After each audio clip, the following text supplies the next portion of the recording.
He called her his simple, sweet girl, the quiet artist who painted sunsets and dreamed of a small cottage by the sea. Julian Vance, a tech millionaire on the rise, loved the story of how he'd saved her from a life of obscurity. But while Elara Vance was growing their child, Julian was building a new life with another woman, a woman he believed was his ticket to the inner circle. He threw his pregnant wife out into the cold San Francisco night, telling her she was worthless. He had no idea he hadn't just discarded his wife. He had awakened a titan, because his simple girl was no ordinary artist. She was Elara Prescott, the sole heiress to a multi-billion-dollar empire, and she was about to reclaim her name. The morning light in their Pacific Heights apartment was a painter's dream, soft and golden, spilling across the wide plank oak floors. Elara Vance cherished this light. It was the one constant in a life that felt lately like a beautifully rendered painting with a single jarring brush stroke she couldn't quite identify. She stood before her easel, the scent of turpentine and oil paints mingling with the aroma of freshly brewed coffee from the kitchen. On the canvas was a landscape, a hazy, dreamlike vision of the Big Sur coastline. But her mind was elsewhere. Her hand rested instinctively on the gentle curve of her belly, a 5-month swell that was both a promise and a source of a quiet, gnawing anxiety. Julian found her there, already dressed in one of his impeccably tailored Tom Ford suits, a vision of modern success. He was all sharp lines and expensive cologne, a stark contrast to her paint-splattered overalls and the gentle chaos of her art studio. "Still at it, my love," he said, his voice smooth as polished stone. He kissed the top of her head, his eyes glancing at the canvas with a practiced, appreciative smile that didn't quite reach them. "It's beautiful, as always." "Just trying to capture the fog," she murmured, leaning into his touch. "It's tricky. You'll get it. You always do." He glanced at his platinum Patek Philippe watch. "I have to run. Early meeting with the board at Sterling Corp. It's the big one. If this acquisition goes through..." He let the sentence hang in the air, glittering with a future she knew he craved. Julian Vance was a man built of ambition. He'd clawed his way up from a middle-class background to become a millionaire through a savvy tech startup. But a millionaire in San Francisco was, in his own words, just another guy in a Patagonia vest. He wanted more.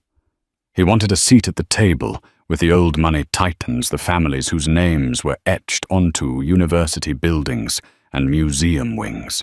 He wanted to be a name whispered with reverence, not just another tech bro with a successful exit. Elara had always loved his drive, but lately it felt different. It had become a hungry, insatiable thing that was starting to consume the man she'd fallen in love with. The man who once spent an entire weekend with her in a tiny cabin with no cell service, just a fireplace and a stack of old books. "You'll be brilliant," she said, forcing a smile. "They'll love you. They have to," he said, his jaw tightening for a fraction of a second. He straightened his tie. "Don't wait up for me tonight. There's a networking dinner at the St. Regis afterward. Have to press the flesh you know she knew." The dinners, the galas, the weekend retreats. They had become more frequent, stretching late into the night. He always came home smelling of expensive whiskey and a faint floral perfume that wasn't hers. She'd tried to dismiss it. A city of powerful women, handshakes, polite hugs. It could be anything. But the excuse was wearing thin, just like the reassurances in his eyes. That evening, the apartment felt cavernous and silent. Elara made herself a simple dinner and ate it while scrolling through photos from their early years together. There they were younger, laughing on a wind-swept beach, their clothes cheap, their faces alight with a joy that seemed so pure, so untouchable. A lump formed in her throat. Where had that man gone? Her phone buzzed with a notification. It was a tag on Instagram. A friend, Chloe, had been at a gallery opening downtown. The photo was a candid group shot. In the background, partially obscured but unmistakable, was Julian. He wasn't at the St. Regis. He was at a trendy art gallery in Soma.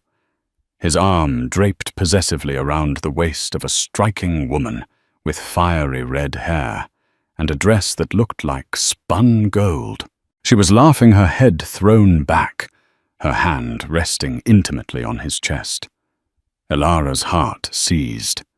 She recognized the woman from the society pages, Sienna Laurent, a notorious socialite and daughter of a minor real estate mogul. She was everything Elara was not: loud, glamorous, and relentlessly public. Elara zoomed in her fingers, trembling. The intimacy was undeniable. The way he looked at her with a raw hunger she hadn't seen directed at herself in years. The caption on the photo read, "Amazing night, celebrating art and new connections." New connections. The euphemism was a slap in the face. She looked around her beautiful apartment at the life she had so carefully built, a life of quiet love and creativity she thought they both wanted. The golden morning light now seemed like a cruel mockery. The single jarring brushstroke on her perfect painting was no longer a mystery. It was a gaping tour right through the center of the canvas. Her phone vibrated again, a text from Julian this time. "Board meeting running super late. This deal is a monster. I'll be home as soon as I can. Love you." The lie was so blatant, so lazy, it was almost more insulting than the truth in the photograph. Elara sank onto the sofa, the phone slipping from her numb fingers. The baby gave a soft kick, a tiny, innocent flutter against the wall of her crushing despair. She had thought her greatest fear was the fog on the canvas being too difficult to capture. She was wrong. Her greatest fear was living inside a masterpiece of deceit, and the artist was the man she called her husband. The days that followed the discovery were a masterclass in self-torture. Elara became a detective in her own home, a ghost haunting the edges of her husband's life. She didn't confront him. Not yet. A cold, terrifying part of her wanted to know the full extent of the rot before she took a sledgehammer to the foundations. The evidence mounted with sickening speed. There were the credit card statements she found while looking for a misplaced bill. Receipts from Cartier for a diamond tennis bracelet she had never received. Dinners at Quince and Saison on nights he was supposedly working late. Hotel charges at the exclusive Post Ranch Inn in Big Sur. A place they had always dreamed of going together for their anniversary, booked for a weekend, he had claimed was a solo business trip to Seattle. The pain was a physical thing, a constant pressure behind her ribs. His phone, once a mundane object, became a venomous serpent on the nightstand. One night while he was in the shower, it buzzed incessantly. She picked it up, her heart hammering against her ribs. The screen was locked, but the notifications lit it up previews of messages from Sienna L. "Last night was incredible. Can't stop thinking about you. Did you see the new feature on me in SF Monthly? You know you love dating a celebrity. I told my father all about your new venture. He's very impressed. We should all have dinner." The last message was the key. This wasn't just a sordid affair. It was a transaction. Sienna wasn't just a mistress. She was an investment in the future Julian so desperately wanted. Her father, Charles Laurent, was a gatekeeper to the world of old money and established power. Julian wasn't just cheating on Elara. He was trading her in for a better model one, with the right connections and the right pedigree. He was using Sienna to climb, and Sienna was using him for the thrill and the proximity to new money, and they were two sides of the same tarnished coin. Elara felt a wave of nausea so profound she had to grip the edge of the dresser. He thought she was the one holding him back. Her quiet life, her lack of interest in the glitzy social scene, her contentment with love over status. He saw it all as a liability. The change in Julian was palpable. He grew more critical, his compliments acquiring a sharp, backhanded edge. "You know, Elara, you should really come to some of these events with me," he said one evening, loosening his tie. "You're a brilliant artist, but you hide your light under a bushel. You need to network to be seen." "I'm not a networker, Julian." "I'm a painter," she replied softly, the words tasting like ash. "And honestly, I'm not sure your crowd would know what to do with a pregnant woman in a paint-splattered shirt." He sighed, a gust of theatrical frustration. "That's what I mean. Your perspective is so small. This is our future I'm building. For us, for the baby. Don't you want to be a part of that?" Sienna Laurent was at the gala last night. Her father basically runs the real estate game in this city. She understands the importance of image, of being present. He had said her name. He had dropped her name into their conversation with such casual cruelty, testing the waters, daring her to react. Elara's blood ran cold. She kept her expression placid, a mask of gentle indifference she was becoming frighteningly good at wearing. "I'm sure she does," Elara said, turning back to the dishes in the sink, her knuckles white on the sponge. Her friends noticed the change too. Chloe, her closest confidant since art school, met her for lunch at a small cafe in Hayes Valley. "You're too pale, Elara," Chloe said, her brow furrowed with concern. "And you've barely touched your food. Is it Julian? Is that workaholic finally driving you insane?" Elara's composure crumbled. The whole sordid story spilled out. The photo, the texts, the credit card bills. Tears she hadn't allowed herself to shed streamed down her face, hot with betrayal and humiliation. Chloe listened, her expression hardening from sympathy to pure fury. "That absolute bastard," she hissed, her hand covering Elara's. "While you're at home pregnant with his child, I want to key his Tesla. No, I want to set it on fire." "What do I do, Chloe?" Elara whispered, her voice cracking. "Our whole life is a lie. This home, our future.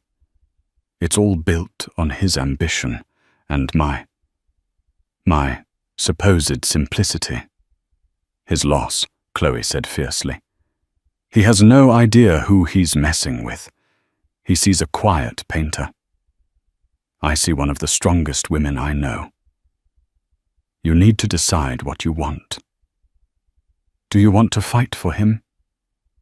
Elara looked out the window at the bustling street.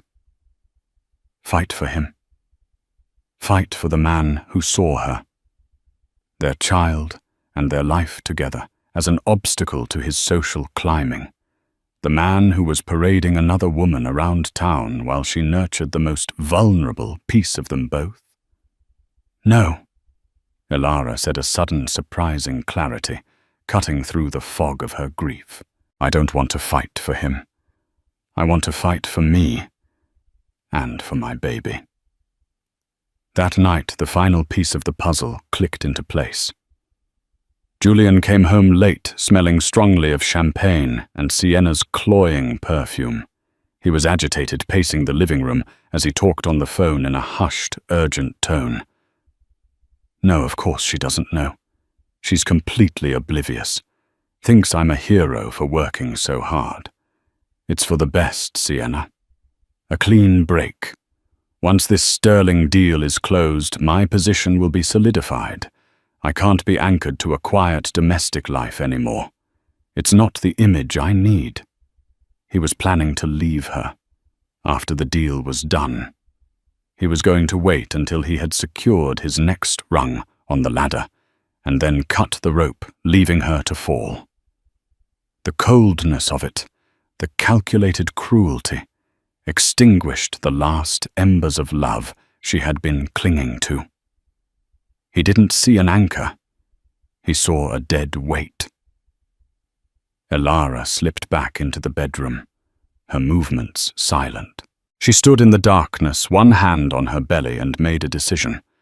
He wanted a clean break. He had no idea what kind of break was coming.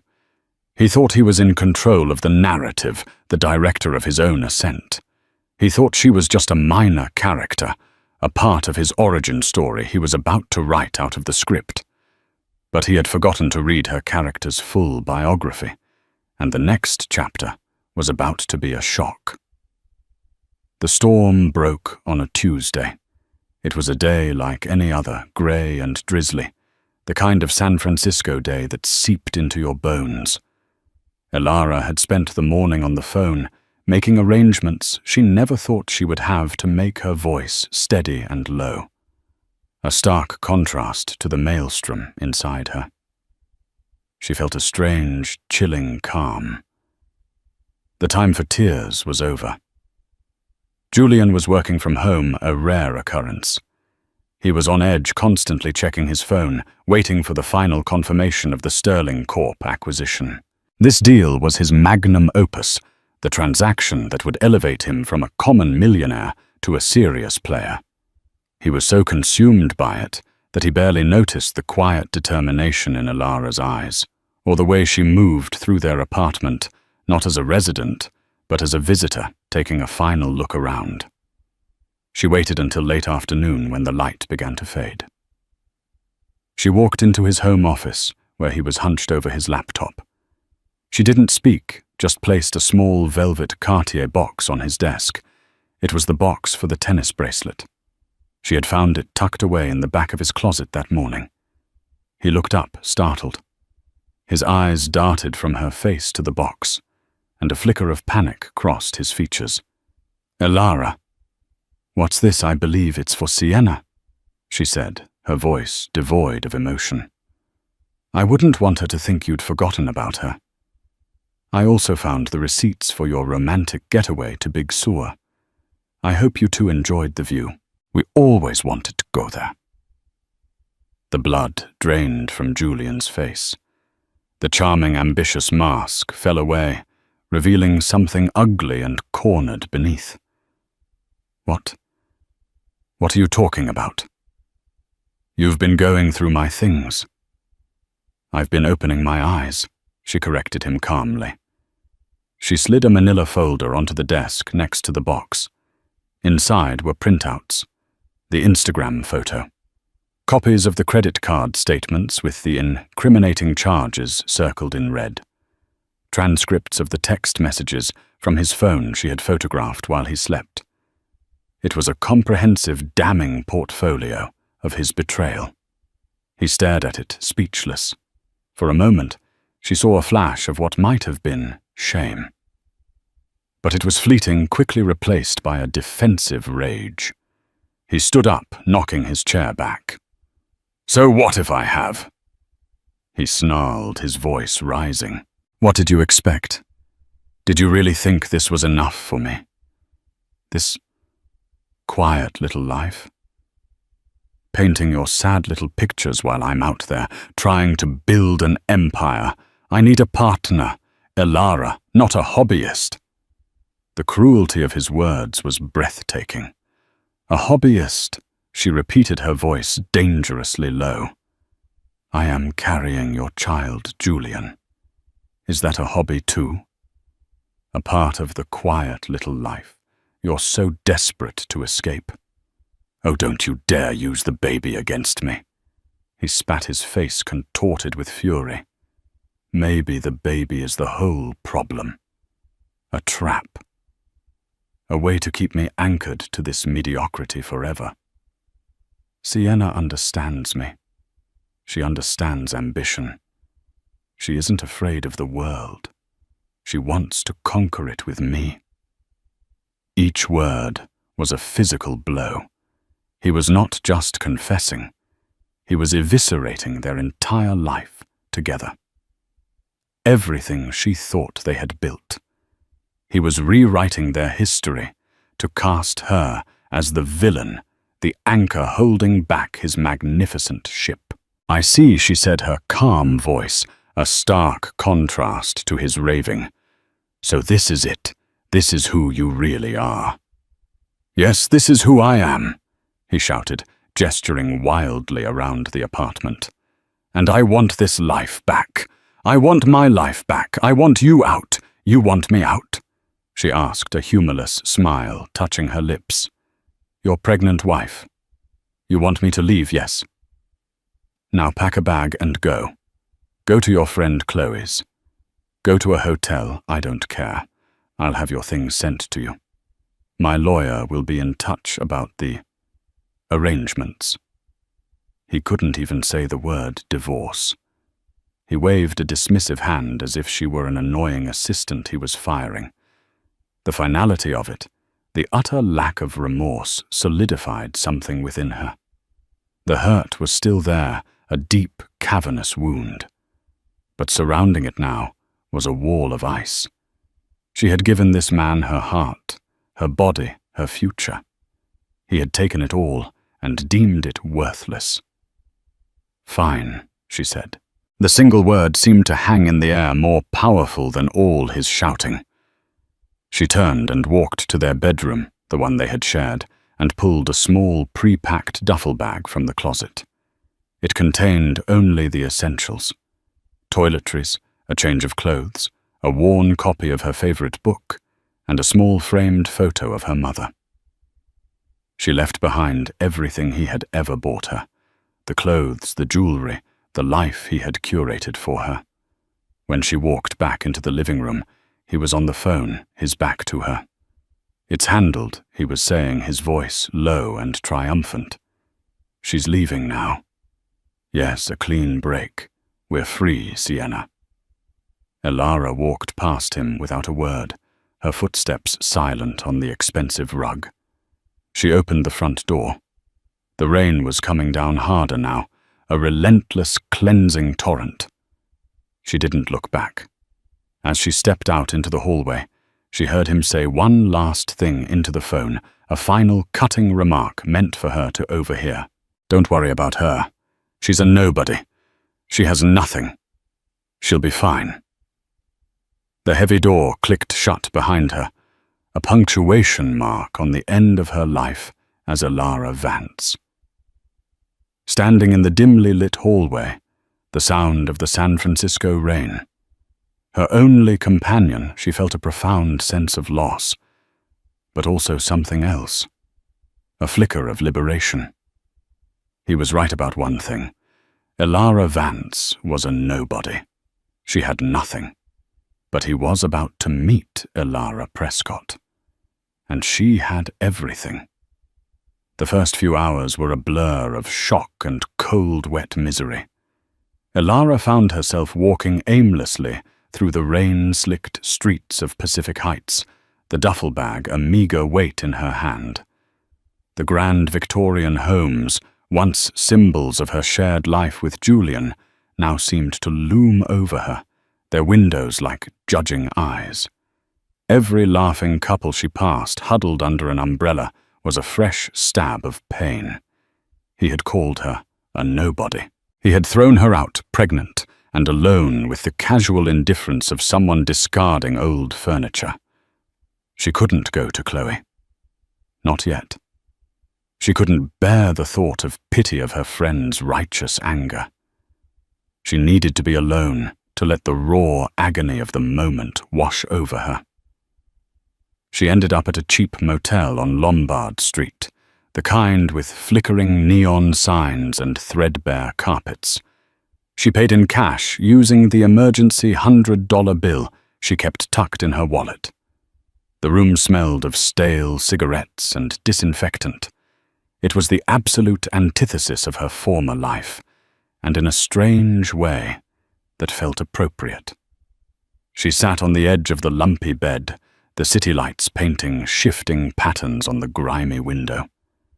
The adrenaline that had carried her through the confrontation faded, leaving behind a hollow, aching void.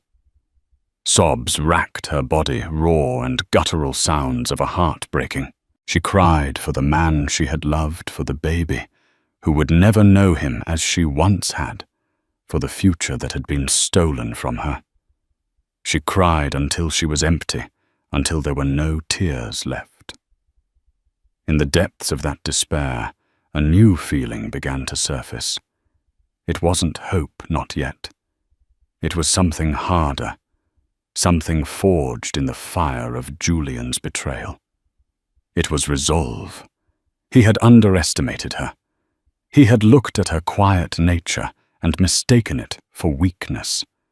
He had seen her simple life and mistaken it for a lack of ambition. He had made the biggest mistake of his life. She had run away from her name and her family years ago, suffocated by the expectations and the gilded hoard of being a Prescott. She had craved a normal life, a love that was genuine and untainted by her fortune. She had wanted to be loved for who she was, not what she was worth. And in her quest for authenticity, she had found the most profound deception of all. The irony was so bitter it almost made her laugh. Her father, Alistair Prescott, was a formidable, ruthless man. He controlled a global logistics empire with an iron fist and had never approved of her bohemian life, and especially not of Julian, whom he had met once and dismissed as a common opportunist. Elara hadn't spoken to him in over a year. Calling him felt like a defeat, a retreat back to the life she had fought so hard to escape. But she wasn't calling him. Her fingers, still trembling slightly, found her phone. She scrolled through her contacts past Chloe, past art gallery owners and old friends to a name she hadn't dialed in 5 years. The contact was simply labeled Kensington. Arthur Kensington was not just the Prescott family's chief legal counsel. He was their fixer, their strategist, a man of unwavering loyalty and terrifying efficiency, who had been by her father's side for 40 years. He had always been kind to Elara, a calm, grandfatherly presence in her tumultuous high society childhood. She pressed the call button. He answered on the first ring. "Elara," he said. His voice was exactly as she remembered, calm, deep, and utterly unflappable. There was no surprise, no judgment, just a quiet acknowledgement. "Arthur," she said, her voice raspy from crying. "I need your help." She didn't need to explain everything. She simply said, "My marriage is over. Julian asked me to leave. I'm at a motel on Lombard Street." There was a brief pause on the other end of the line.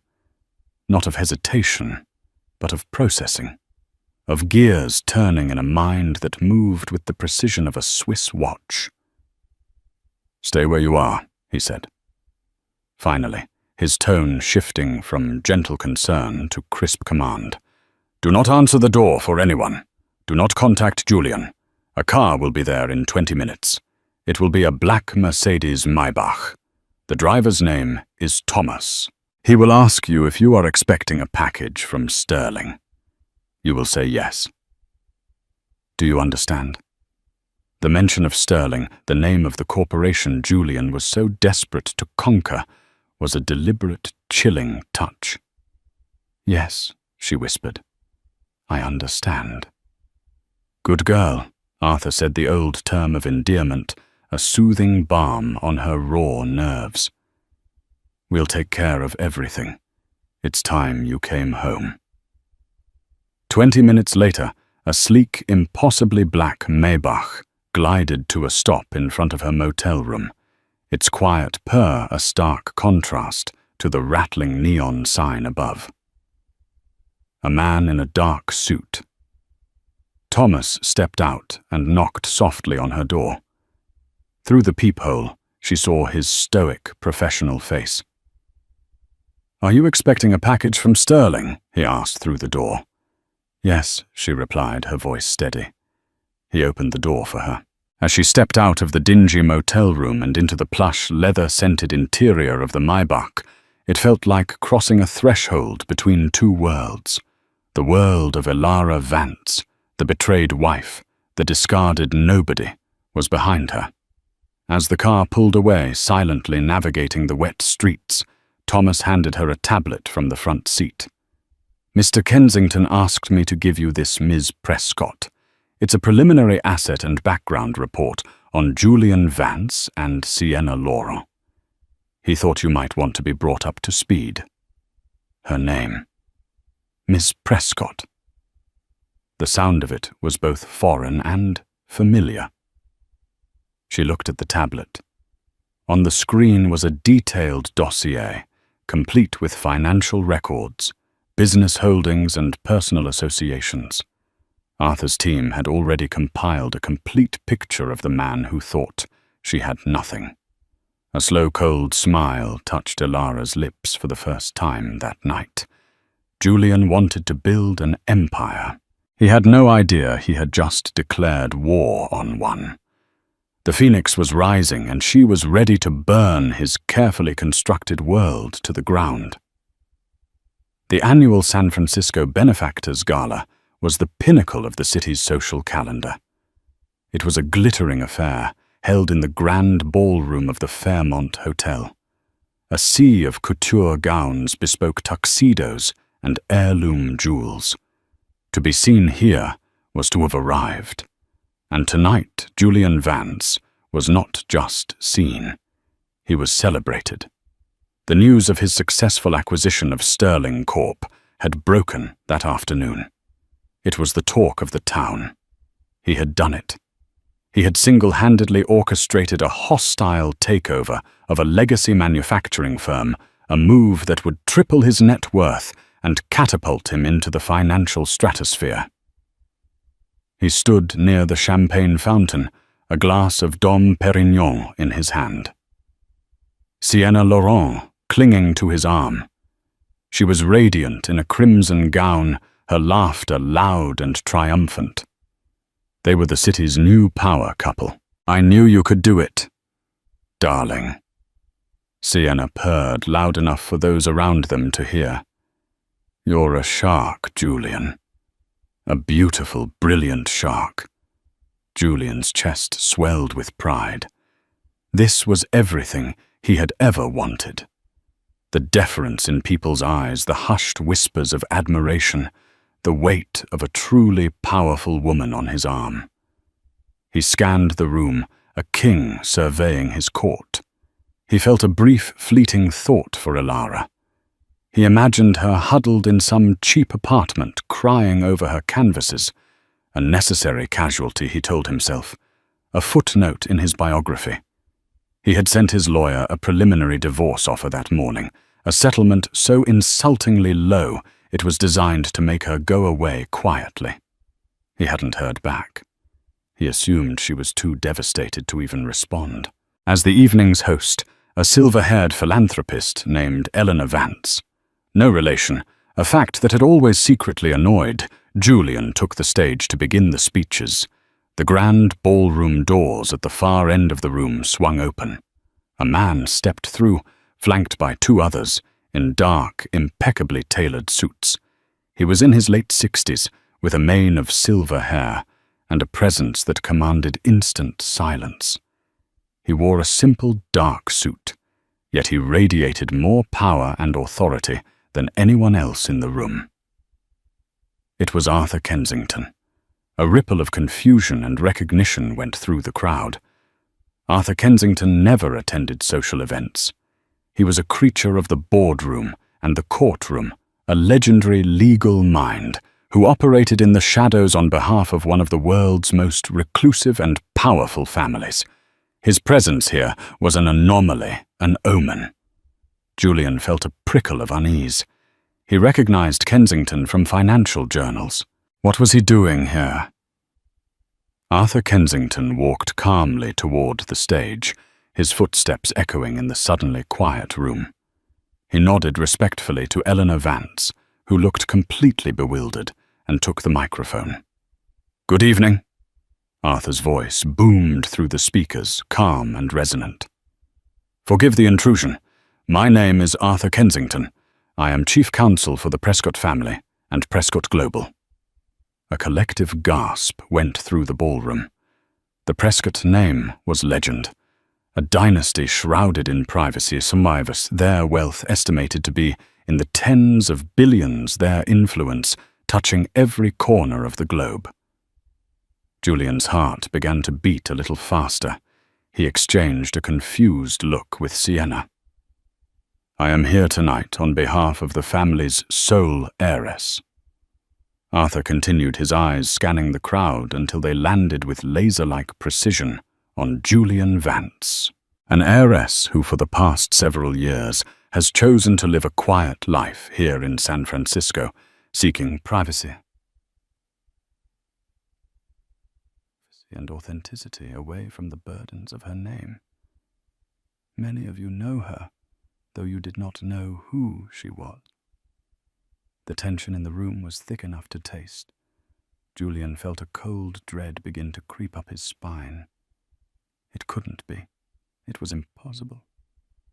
She has recently been the victim of a profound and cruel betrayal. Arthur said, his voice hardening slightly, and has therefore decided it is time to reclaim her identity. We are here tonight to announce the launch of a new philanthropic venture, the Elara Foundation, dedicated to supporting emerging artists and single mothers. The foundation will be seeded with an initial endowment of $500 million. The amount was staggering. Jaws dropped. $500 million. That was more than Julian's entire net worth, even after the Sterling deal. Arthur paused for dramatic effect. The foundation, of course, is named for its founder and chairwoman, the woman you all knew as Elara Vance, but whom the world will now know again by her birth name, Elara Prescott. The name hit the room like a thunderclap. Every head in the ballroom swiveled in unison to stare at Julian.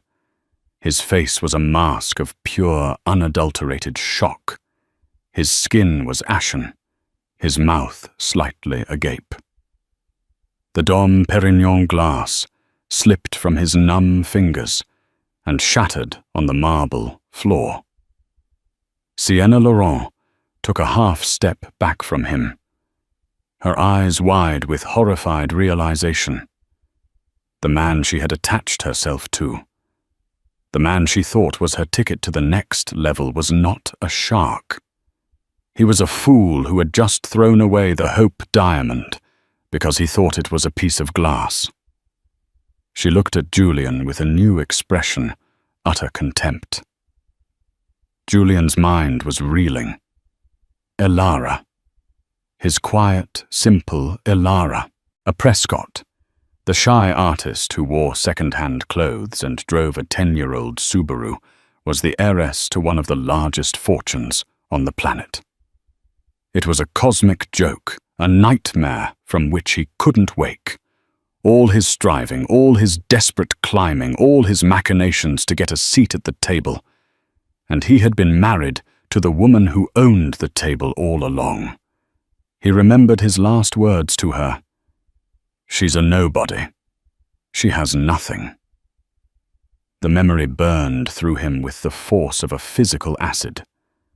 Arthur Kensington's gaze was still locked on him. "Mr. Vance," he said, his voice now laced with ice. "I believe you have some legal correspondence from my office that has gone unanswered. I would advise you to read it very carefully. Ms. Prescott wishes you well in your future endeavors, whatever they may be." With a final dismissive nod, Arthur stepped down from the stage and walked out of the ballroom as quietly as he had entered. He left behind a scene of social carnage. Julian Vance stood alone in a circle of silence, the shattered glass at his feet, a perfect metaphor for his life. The whispers started immediately, a wave of rumor and schadenfreude that crashed over him. His triumph had turned to public humiliation in the space of 2 minutes. He was no longer the brilliant shark. He was the biggest idiot in San Francisco history. And his reckoning had only just begun. The fallout was not a storm. It was a quiet, systematic demolition. Julian had expected shouting lawsuits, a messy public divorce. What he got was far worse. It was the silent, invisible hand of the Prescott Empire, dismantling his life piece by piece with chilling precision. The day after the gala, the Sterling Corp deal, his crowning achievement, collapsed. The financing from the primary investment bank was inexplicably pulled. The official reason given was a sudden and unforeseen reassessment of market risk. The unofficial reason was a single 5-minute phone call from Arthur Kensington to the bank's CEO, a man who sat on 2 charity boards, chaired by Alastair Prescott. Julian's own company, Vance Innovations, began to hemorrhage. Key clients suddenly terminated their contracts, citing vague strategic realignments. His top engineers were poached by a rival firm, with offers so astronomically high he couldn't possibly match them. His board of directors, men who had clapped him on the back just days before, now refused to take his calls. He was an outcast, a pariah. The Prescott name was a spectre haunting his every move. No one wanted to do business with the man who had publicly humiliated the Prescott heiress. Sienna Laurent was the first to abandon the sinking ship. She met him for coffee at a place where they were sure to be seen, her expression cold and clinical. "This is over, Julian," she said, not even bothering to sit down. "My father is furious. Do you have any idea how this makes me look? How it makes my family look? I attached my name to yours, and you turned out to be a fraud." "A fraud," he sputtered, incredulous. "I'm the same man I was last week." "No, you're not," she said with a dismissive flick of her wrist. "Last week you were a brilliant up-and-comer. Today you're a cautionary tale. You had the entire world in your hands, and you threw it away for a cheap thrill. You're toxic. I can't be associated with you."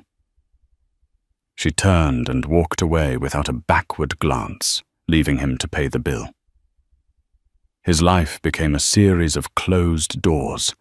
His membership at the Olympic Club was under review. His reservations at his favorite restaurants were mysteriously lost. He was a ghost in a city that had once adored him. The Pacific Heights apartment, the symbol of his success, now felt like a prison. Every object reminded him of Elara, of his monumental, life-altering stupidity. He found one of her unfinished paintings in the studio, a landscape of the sea.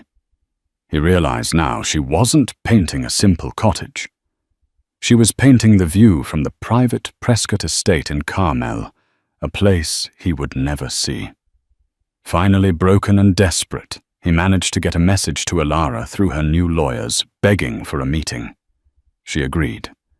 She chose the venue, a minimalist, light-filled conference room, in the offices of her new foundation.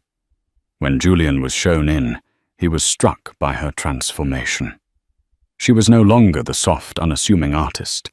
She wore a tailored Alexander McQueen suit. Her hair was styled impeccably, and her eyes, once full of gentle adoration, were now clear and resolute. The pregnancy was more pronounced, and she carried it with an air of regal strength.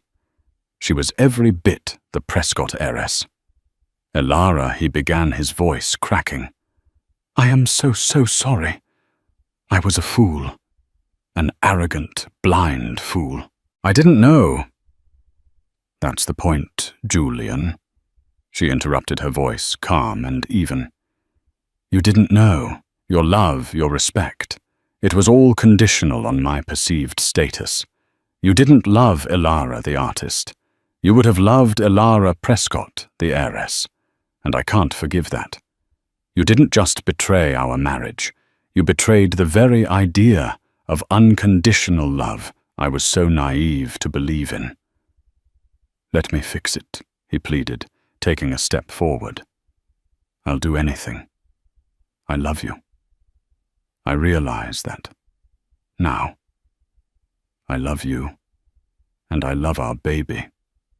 "No," she said, and the word was a final, unyielding wall. "You love what I can give you. Access, power, a name. You threw me out, Julian. You called me a nobody and told me to leave while I was carrying your child. There is no coming back from that. Our child will know its father, but it will be on my terms. You will have no legal or financial claim to the Prescott estate, and you will not use our child as a pawn." She slid a document across the polished table. It was a divorce settlement. It was generous, far more than he deserved. It provided him with enough to start over, to disappear quietly. But it also contained ironclad clauses of non-disclosure and relinquishment of any future claims. It was a golden parachute into obscurity. "Sign it, and this all stops," she said. "The financial pressure, the social isolation. It ends. You'll be free to go and build a new life far away from here. If you fight me, if you try to make this difficult." She let the threat hang in the air, unspoken, but perfectly clear. If he fought her, Arthur Kensington and the full weight of the Prescott Empire would crush him into dust. He looked at the woman before him, this stranger who wore his wife's face. He saw no hint of weakness, no flicker of the old Elara who would have forgiven him. That woman was gone, and he had killed her. With a trembling hand, Julian Vance, the man who had wanted to conquer the world, picked up the pen and signed his surrender. 1 year later, the fog over the Golden Gate Bridge was a soft, diffusing blanket just beginning to yield to the insistent warmth of the late morning sun. From her office on the top floor of the Prescott Foundation building, Elara had a panoramic view of this transformation, a daily metaphor she had come to appreciate. She could see the city awakening, the bay sparkling with nascent light, the entire landscape of a life she had painstakingly built from the rubble of her old one. The office was a testament to her new identity. It was not the opulent mahogany-paneled chamber her father would have chosen. Instead, it was an airy minimalist space filled with light, clean lines and, most importantly, art. The walls were a rotating gallery for the vibrant, challenging pieces created by the young, undiscovered artists her foundation now championed. In the corner where the best light fell stood one of her own works in progress on a large easel.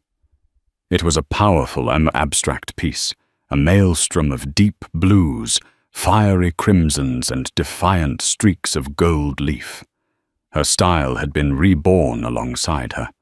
The dreamy, gentle landscapes of Elara Vance were gone, replaced by the raw, unapologetic, and complex strength of Elara Prescott. A soft coo, a sound that had become the anchor of her existence, drifted from a beautifully carved bassinet near her desk. A smile bloomed on her face, genuine and unforced. She walked over and looked down at her son Leo. He was 6 months old, a perfect fusion of chubby cheeks, impossibly long eyelashes, and a tuft of dark hair that seemed to have its own rebellious agenda. He blinked up at her, with eyes the color of a summer sky her eyes, and she felt a surge of love so fierce and profound it was almost overwhelming. She gently lifted him from the bassinet, his familiar weight a comfort in her arms. He smelled of milk and innocence. Cradling him close, she walked to the vast window. "Look, my love," she whispered, her voice soft. "Look at our city." This tiny, perfect soul was the reason for everything. During the darkest days after the confrontation with Julian and the shocking public revelation, it was the thought of him, the steady rhythmic beat of his heart inside her, that had been her true north. He was the reason she hadn't crumbled. He was the reason she had fought back, not with vengeance, but with purpose. Being his mother had grounded her in a way she never expected, giving her a sense of clarity that transcended both her art and her immense inheritance. The foundation had become a formidable force for good. The initial $500 million endowment had been just the start. Under her sharp, intuitive leadership, a trait she had clearly inherited from her father, though she wielded it with far more compassion. The Alara Foundation had become a beacon of hope. It had opened 3 state-of-the-art residential centers for single mothers, holistic communities that provided not just safe housing, but on-site childcare accredited job training programs in tech and healthcare, and a team of pro bono lawyers to help them navigate custody and child support battles. Alara was not a distant benefactor. She knew the names of the women, the stories of their children. She had sat with them, listened to their fears, and celebrated their triumphs. Her phone buzzed on the desk, a text from her father, Alistair. It was a link to a Wall Street Journal article detailing the Foundation's disruptive and highly successful model of philanthropy. Below the link was a single, uncharacteristically emotional message from him. "Your mother would be proud. I am too." Alara's eyes welled with tears. The thawing of her relationship with Alistair had been one of the most unexpected gifts of the past year. He had seen her command a boardroom, dissect a financial report, and then seamlessly switch to soothing her crying son. For the first time, he saw her not as his wayward daughter, but as his successor, a leader in her own right. He doted on his grandson, the gruff industrialist melting at the sight of Leo's gummy smile. The respect between them was new, hard-won, and precious. Another buzz this time from Chloe. "Heads up. Saw an article on one of those sad little business blogs. Your ex is now selling luxury yachts in Fort Lauderdale. Looks like he found his level. Hope he's a good swimmer." Alara read the text, and a small, wry smile touched her lips. A year ago, news of Julian might have stirred something in her, a flicker of anger, a pang of satisfaction. Now there was only a profound sense of detachment. He was a character from a book she had finished long ago. He was a man defined by surfaces, by the shiny objects he could acquire for others. It was a fitting, pathetic purgatory, for him forever on the decks of other people's dreams. Never the captain of his own. He had no power here in this room in her life. A knock came at her office door. Her assistant's voice came through the intercom. "Ms. Prescott, Arthur Kensington is here for your 10 o'clock.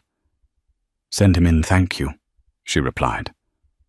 Arthur entered, his face, which she had once associated with the stern legalities of her family, now softened by a familiar grandfatherly smile. "Good morning, Alara, and good morning to the chairman of the board," he said, winking as he peered into the bassinet where she had just placed Leo back down. "He's a tough negotiator," Alara laughed. "He's demanding a merger with a nap company." "A wise investment," Arthur chuckled. He handed her a folder. "The board members from the museum are downstairs. They are exceptionally pleased with our proposal to sponsor the new wing for emerging artists. Your name is already being spoken in the same breath as Guggenheim and Whitney." "Let's not get ahead of ourselves, Arthur," she said, though a flush of pride warmed her cheeks. "We're just getting started." As she gathered her notes for the meeting, she paused one last time by the window. She had come to this city seeking a small, anonymous life, a life where her name was a burden she could shed. She had learned through the harshest of lessons that you cannot run from who you are. The only path forward is to encompass every part of yourself, the pain and the privilege, the artist and the heiress. Julian had thought he was destroying her by taking away the simple life she cherished. He couldn't have been more wrong. He had merely shattered the beautiful, fragile cage she had built for herself. He had forced her out into the open, compelling her to face the power she had always possessed, but had been too afraid to wield. She looked at Leo, her beautiful son, her true legacy. Her life's work would not be defined by the Prescott name or the billions in the bank. It would be defined by him and by the world she was trying to shape in his name, a world that was a little kinder, a little fairer, and a lot more beautiful. The fog had lifted not just over the city, but within her soul. The view was at last perfectly clear. And that's the story of how Elara Prescott's world fell apart, only to be rebuilt stronger and more magnificent than ever before. It's a raw, powerful reminder that sometimes the deepest betrayals can lead to the most profound self-discoveries. Julian Vance saw weakness where there was quiet strength, and his ignorance cost him everything. Elara left with nothing remembered. She had everything, and used it not for revenge, but for renewal. Her story isn't just about the stunning revelation of a secret identity. It's about a woman reclaiming her power, her name and her narrative, and building a legacy of compassion for her child. What did you think of Julian's ultimate fate? Was it justice? Let me know your thoughts in the comments below. If this story resonated with you, please hit that like button. Share it with someone who loves a story of strength and resilience, and make sure you subscribe for more incredible real-life dramas. Your support means the world. Thank you for listening.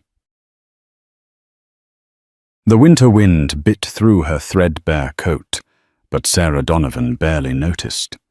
Strolling past neon-lit windows, she couldn't ignore the relentless ache in her belly, an ache caused by hunger and the 6-month child she carried.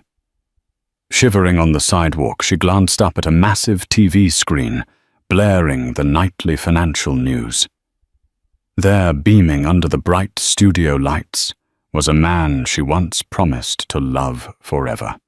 William Donovan, her husband, a multimillionaire, famous, admired, while she trembled in the cold. Her heart twisted. How had their world turned so cruel? She had nothing, and he seemed to have it all. Sarah Donovan had known hunger before, but never like this. On that frigid evening, the wind seemed to slice through layers of her clothing directly into her bones. She pulled the sides of her coat together in a desperate attempt to keep warm.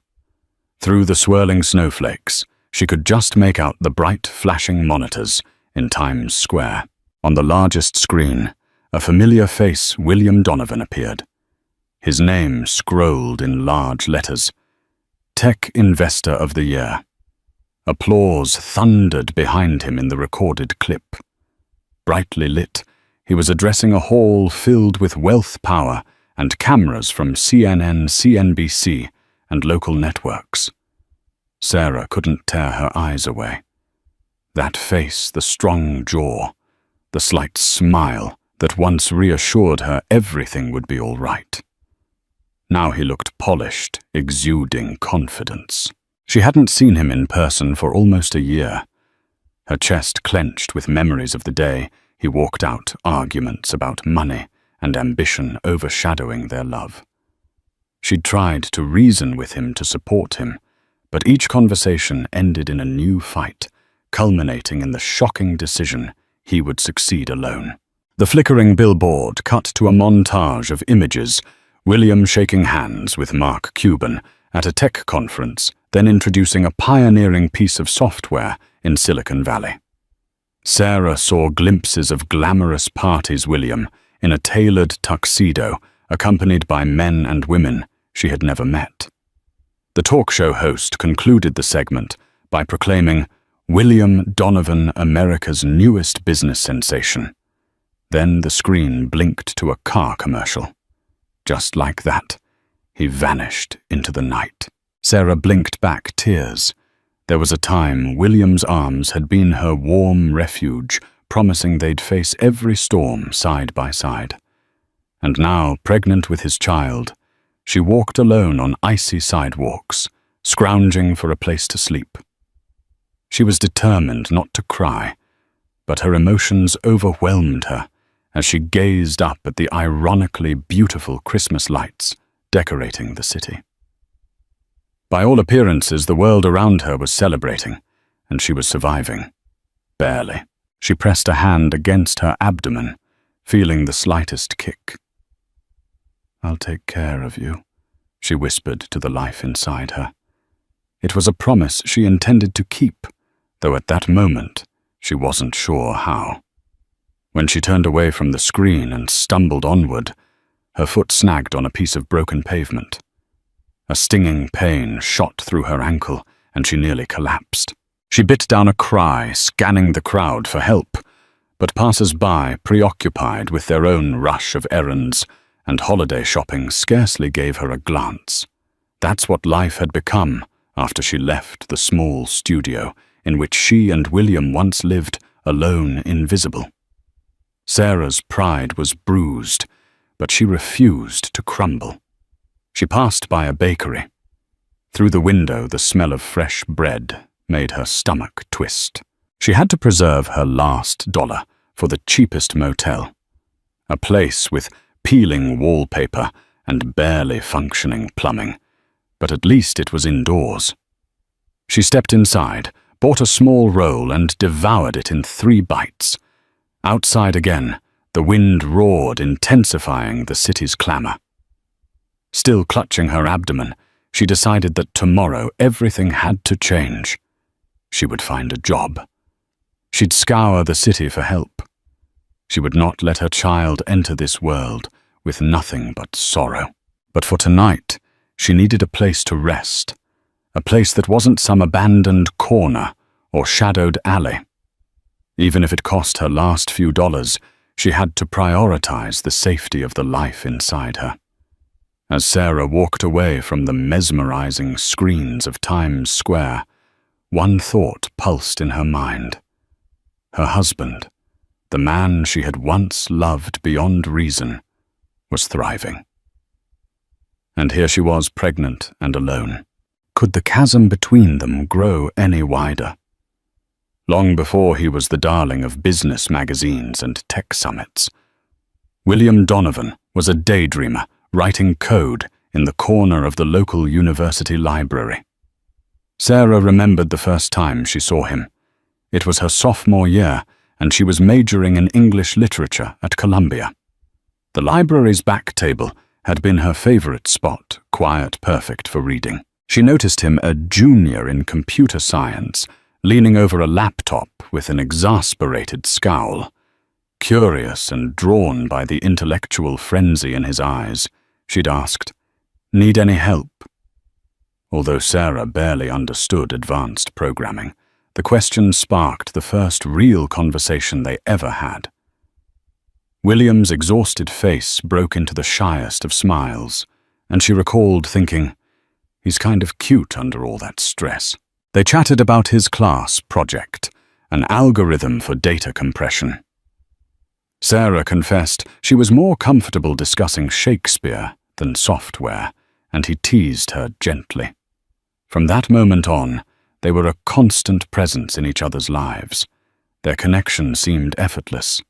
He awakened her interest in technology's potential. She introduced him to literary classics, weaving in metaphors about love and ambition. They started dating by Christmas break of that year. with sweet, simple moments, late-night walks around campus, scrounging for cheap coffee in the student lounge, trying out new ramen spots around Manhattan. They were two dreamers, William longing to found a tech startup that would revolutionize how people shared data, and Sarah hoping to become a novelist. The future seemed limitless.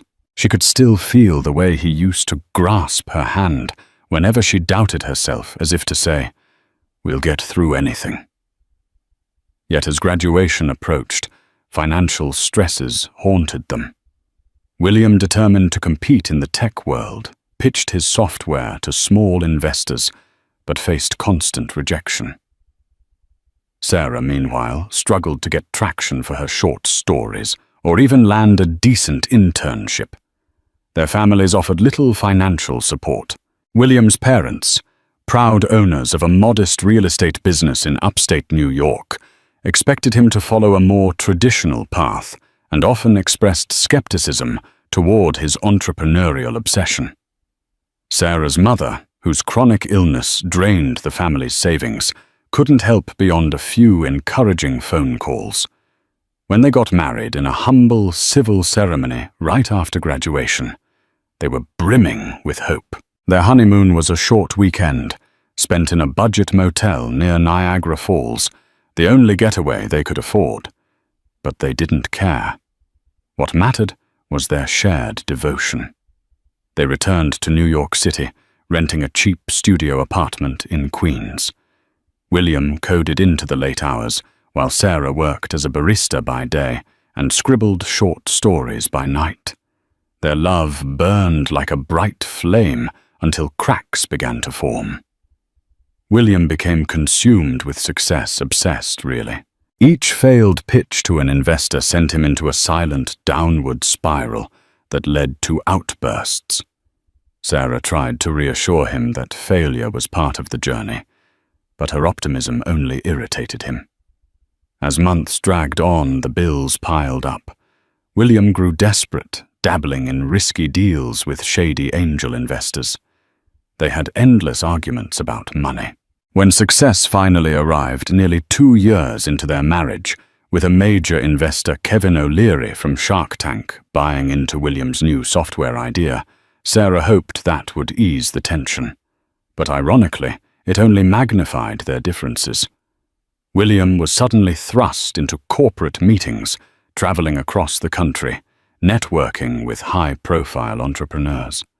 Invitations to flashy events replaced their quiet dinners. He no longer came home with cheap takeout. He was gone most nights, presumably in boardrooms or at fancy parties. Sarah felt him slipping away. A year passed in that swirl of success, and Sarah was left behind, often alone, in their now upscale condo near Central Park. William's time was devoured by business calls and conferences on the West Coast. When he was home, he was distracted, fidgety, unwilling to share stories of his day. She remembered their final argument vividly. She'd asked him to spend one evening with her to reconnect. He retorted that she had no clue how hard he worked to keep them afloat, how she should be more grateful. That night ended with William storming out, slamming the door so hard it rattled the windows. He never came back. Days became weeks. Sarah's calls and texts went unanswered. Soon bank notices arrived explaining how William had switched all joint accounts to his name alone. Sarah had no income. Worse yet, 2 months later, she discovered she was pregnant. Fear overrode any bitterness, but desperation set in. Rent soared, her barista job didn't pay enough, and she could no longer afford the condo. Before long, she was forced onto the street. She tried contacting William's PR office, but the line always went to a polite assistant who left her on hold until she hung up in frustration. Now, witnessing his face on the giant screen in Times Square, that entire whirlwind of a past threatened to engulf her. She reminded herself of one vow she'd made, standing in that battered apartment with an eviction notice in hand. I will survive and protect this child. If the father refused to care, she would find a way. She would not become just another nameless tragedy in the city's underbelly. Morning brought little relief from the cold. Sarah woke on a narrow, squeaky bed in the cheapest motel she could find. The heater rattled uselessly, barely keeping the air above freezing. She had about $15 left, enough for a couple of cheap sandwiches, maybe bus fare if she wanted to head to the next shelter. But Sarah was stubborn. She believed there had to be something better. She packed her meager belongings, a change of clothes, her worn copy of Emily Dickinson's poems, a phone with a cracked screen that almost never picked up a signal. Everything fit into a single bag. Every step outside felt like walking through a wind tunnel. She knew she had to find help soon. A pregnant woman living on the streets was a tragedy waiting to happen. She headed to the nearest public library, an older building with classical columns, seeking warmth and free internet to look for job openings. Inside, near the community bulletin board, she found a flyer advertising a free women's shelter in Brooklyn.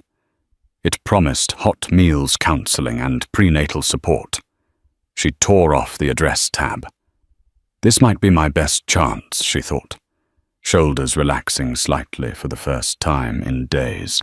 She hopped on a bus, ignoring the pitying looks from a couple of other passengers.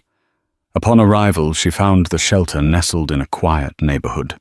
The building was large, with peeling paint and sagging steps, but the warmth she felt when she walked inside was immediate and comforting.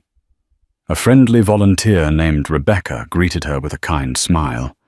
After scribbling her name on a form, Sarah was shown to a cramped but clean room shared with 3 other women. Each cot had fresh blankets and a small side table. Meals are served at 7 in the morning and 6 in the evening, Rebecca explained. We also have prenatal checkups every Friday with a visiting nurse from Bellevue Hospital. Sarah nearly cried with relief. A medical checkup was a blessing. She hadn't seen a doctor since learning of her pregnancy. Rebecca chatted with her for a while, asking about her situation. Though Sarah felt hesitant to reveal too much, there was something about Rebecca's gentle nature that encouraged honesty. She admitted her husband had left, that he was well off, and that she had nowhere else to go. Rebecca listened, never judging, then simply patted Sarah's shoulder. You'll be safe here. You'll get back on your feet. I'm here if you need anything, Rebecca offered. Those words of encouragement did more for Sarah's spirit than anything had in months. That first night in the shelter, Sarah lay in the dark, hearing the muffled snores of her roommates. She felt a faint flutter within her baby moving. I'm not alone, she reminded herself. This life inside her gave her purpose. She recalled an old Emily Dickinson line. She loved something about hope being a thing with feathers. That hope had perched in her soul, refusing to abandon her even in life's darkest corners. The next morning she joined the breakfast queue. The food wasn't luxurious oatmeal, a banana-powdered orange juice, but it was warm and nourishing. Some of the residents eyed her suspiciously. They were all at different points in life's struggles, yet in their gazes, Sarah sensed a silent camaraderie that had been missing in her life for so long. As she sat down to eat, Rebecca joined her. We have a job support program, Rebecca said, her voice quiet. You'd get help writing a resume, searching for openings, maybe training. I know it can be tough to find something with no stable address, but we can try. Sarah nodded eagerly. That would be great, she replied, swallowing a surge of gratitude. She was ready to do anything office cleaning retail, anything that would help her earn enough for a deposit on a small apartment. But as she scrolled through job listings later that day, a rerun of a business show played on the shelter's TV in the lounge. They were discussing William Donovan again. A celebrity investor, Mark Cuban, had praised William's entrepreneurial drive, suggesting he was the future of American tech. Hearing the news anchor casually mention her husband's name felt like a punch to the gut. He was more successful than she'd even imagined. She took a deep breath, forced herself to look away from the screen, and told herself, "This is my life now, and I'm not giving up." She wasn't sure if she hated him, missed him, or simply wished none of this had happened. All she knew was that she had to survive, and she would on her own terms. At precisely 9 in the morning the following Friday, Sarah waited in a makeshift exam room set up in the shelter's converted rec hall. Worn curtains partitioned the space. The volunteer nurse, Ms. Francis, bustled in, setting down a bag of medical supplies. She was a short, no-nonsense woman with bright, reassuring eyes. "How are you feeling, dear?" Ms. Francis asked, washing her hands and snapping on latex gloves. Sarah hesitated. She had been ignoring the dull ache in her lower back, the bouts of nausea that still came and went, and the constant exhaustion. "Better now that I have a safe place to sleep," she admitted. Ms. Francis nodded, taking Sarah's vitals, measuring her belly, and listening carefully with a Doppler for the baby's heartbeat. The rhythmic whoosh whoosh filled the air, and Sarah's eyes grew misty. This was the first time she'd heard her child's heartbeat. So strong, she thought, pressing a hand to her mouth. "No major concerns right now?" Ms. Francis informed, giving a small smile. "But you need to be mindful of your diet. Get as much protein and healthy foods as you can. And rest. Stress can harm the baby too." Sarah almost laughed bitterly. Stress was the only thing she had in abundance. But she forced a bright nod. Ms. Francis noted that Sarah would need a formal medical file at a hospital soon in case of early labor or complications. "We'll coordinate that," Ms. Francis added. "In the meantime, do you have any support person for prenatal care? A family member or—" her voice trailed. "My husband's not around," Sarah said, swallowing a lump in her throat. "No other family in the city." The nurse's expression turned sympathetic. "Well, you're not alone. We're here to help." After the checkup, Sarah felt slightly more confident.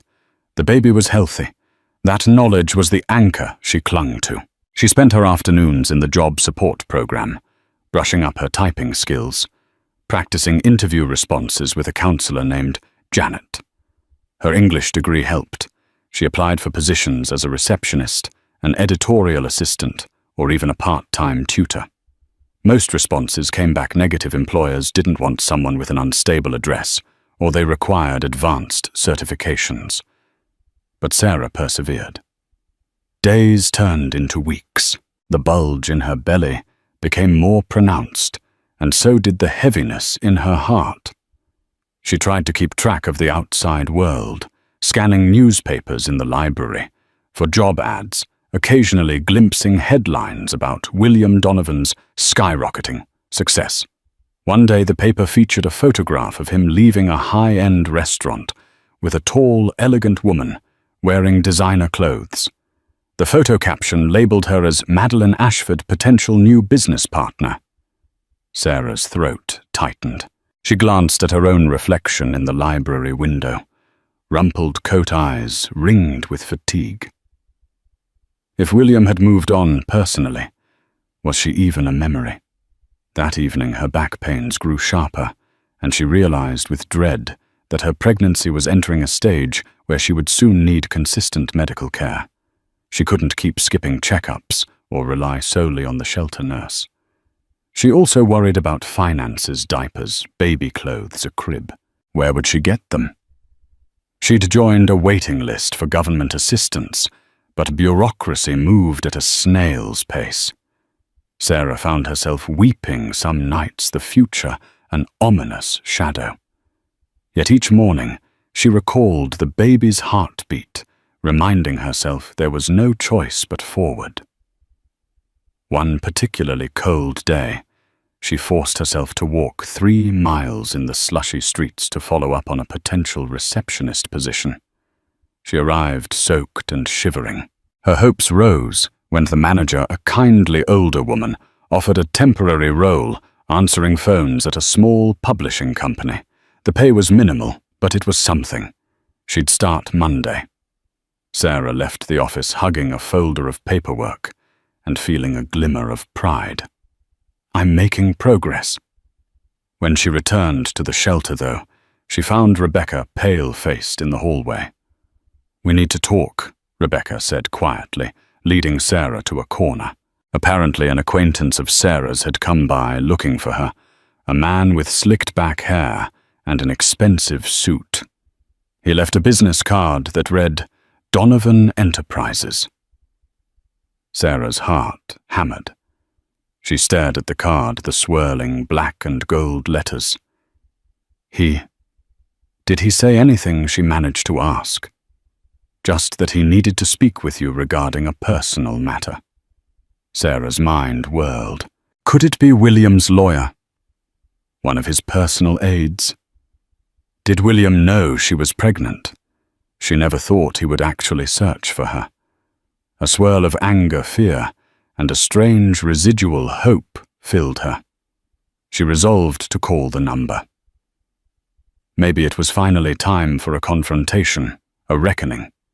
She just didn't know what to expect. Sarah picked up a battered pay-as-you-go phone, a small victory from the shelter's resource program, and stared at the business card. It bore a name, Charles Whitmore, Legal Counsel. She dialed with trembling fingers, listening to the ring on the other end. Anxiety swelled. Finally, a crisp male voice answered. Charles Whitmore speaking. This is Sarah Donovan. You left your card at the shelter. Her voice sounded small. He cleared his throat. Ah, Mrs. Donovan. I'm glad you reached out. Mr. Donovan, your husband would like to set up a meeting.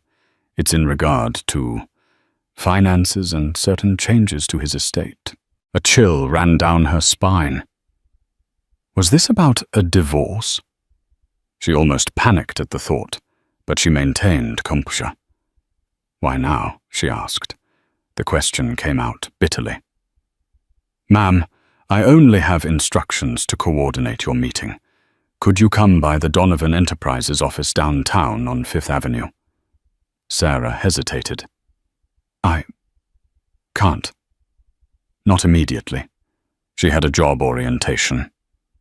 Soon she had no decent clothes and no money for a taxi. Shall we say, next Tuesday at noon, he pressed. We'd be happy to reimburse your transportation. Mr. Donovan understands how difficult the city can be. He specifically requested you meet in a neutral setting. Sarah's anger flared at the paternalistic tone. But caution prevailed. All right. Tuesday. She hung up, heart thudding. William wants to meet. Part of her raged that he would drag her into some legal affair after all this time. Another part, small yet insistent, felt relief that maybe he would acknowledge their baby. Maybe do the right thing. And at least provide child support. Tuesday came quickly, and Sarah found herself rummaging through the shelter's donated clothing closet, picking out a modest black dress and a coat that fit snugly over her belly. Rebecca offered to do her hair in a simple bun. As she left, 6 women in the shelter wished her luck, though they knew only that she was meeting her ex. The Donovan Enterprises office towered over 5th Avenue with mirrored glass windows. Sarah approached it anxiously, ignoring the doorman's raised eyebrow when she walked in. The marble-floored lobby gleamed, and well-dressed professionals hurried past, exuding an air of wealth. A statue of William's trademark D logo was on display near the elevators, a testament to his success. Charles Whitmore, a tall, slim man with graying hair, emerged from behind the reception area and greeted her with a polite bow. "Mrs. Donovan." "Right this way," he said, leading her to a plush conference room overlooking the city skyline. Soft leather chairs, a polished mahogany table, floor-to-ceiling windows showcasing Central Park. Everything screamed opulence. She perched on a chair, feeling out of place. Moments later, the door opened. In walked William Donovan. He wore a tailored charcoal suit and stepped forward with a hesitant smile. Sarah's throat constricted at the sight of him. He looked the same, yet different, older, more confident. She stood instinctively, placing a protective hand on her abdomen. If he noticed her rounded belly, he didn't show any immediate reaction. "Sarah," he said quietly, as though testing the word. He paused, his eyes flicking to her stomach, then back to her face. "Thank you for coming. I didn't realize you were, are you?" She inhaled sharply. "Pregnant," she finished. "Yes. For nearly 6 months." A fleeting expression of shock, maybe guilt, flashed in his eyes. "I didn't know," he said. You didn't tell me." Anger boiled in her. "I tried. You cut all contact. You walked out. And..." Her voice trembled. She clenched her fists. "You were too busy with your empire to pick up the phone." He exhaled, looking pained. "I'm sorry. I truly am." He sank into the chair opposite her, rubbing his temples. "I messed up. I realize that now. I've been going through a lot, but it's no excuse." She eyed him warily, uncertain if this was genuine remorse or a performance. "So why am I here?" "Did you need me to sign divorce papers? Is that it?" William shook his head vigorously. No. That's not it at all." He looked at Charles, who stepped forward, clearing his throat. "Mr. Donovan asked me to assist in drafting an arrangement to provide you with financial support, enough to cover all prenatal care, childbirth expenses, and living costs. In addition, there's a trust fund he'd like to establish for the child." Sarah felt a wave of conflicting emotions, relief that there was some practical solution, indignation that he thought money alone could fix everything, and a flicker of hope. "What about us?" she asked, voice barely above a whisper. "Our marriage?" William gazed at her, eyes clouded. "I want to help you. And our child. I know I can't change the past, but I can at least do right by you now." He hesitated, swallowing hard. "As for us, Sarah, I can't pretend I haven't caused terrible damage. I don't expect you to forgive me instantly."